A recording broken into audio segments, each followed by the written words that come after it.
যৌথ বাহিনীর সীমাহীন অত্যাচারের অভিযোগকে সামনে রেখে মাওবাদীরা আগামী 22 অক্টোবর পশ্চিম মেদিনীপুর, বাঁকুড়া এবং পুরুলিয়া 24 ঘন্টার বন্ধের ডাক দিল। বুধবার মাওবাদীদের পশ্চিম বাংলা রাজ্য কমিটির সম্পাদক আকাশ এক প্রেস বিবৃতিতে এই বন্ধের ডাক দিয়ে বলেছেন, জঙ্গলমহলের যৌথ বাহিনীর অভিযান তীব্র করে মহিলাদের উপর অত্যাচার চালানো হয়েছে। বেলপাহাড়িতে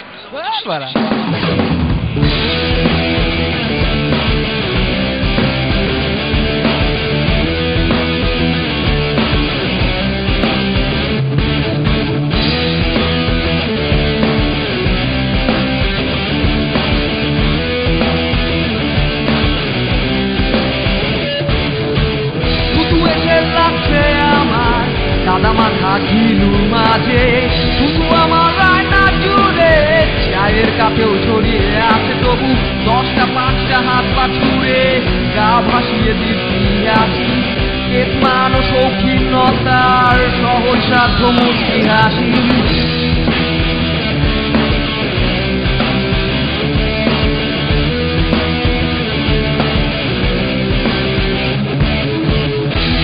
করে থুতু জমে সংবিধানে পাতা জুড়ে পিঙ্কি দিয়ে রক্ত ছোটে বিবেক সবার ঘুমিয়ে আছে আর ভদ্রলোকের ভদ্র ছেলে আমার চালা ঘুম চলে যায়।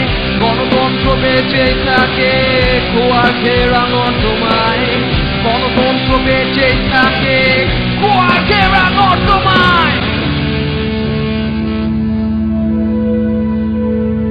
একটি মৃত্যু, এক ভূমিকা, একটি শুধুই আইন, বলছে মেশিন। মেশিন প্রতিম অধিনায়ক বলে সকল ভূগোল নিতে হবে নতুন করে গড়ে। আমাদের হাতে গড়া ইতিহাসের ভেতর নতুন সময়, সীমা বলয়, সবই তো আজ আমি। ওদের ছোঁয়া বাঁচিয়ে আমি আমার সত্ত্বাধিকার কামি। আমি সংঘ, জাতি, রীতি, রক্ত, হলুদ নীল, সবুজ সাদা মেরুন অশ্লীল। চলো আজ নিয়মগুলো বাতিল করি, চলো আজ নিয়মগুলো বাতিল করি।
মাথায় জমা দ্বন্দ্বগুলো ফুল পাখি আর প্রেমের গান।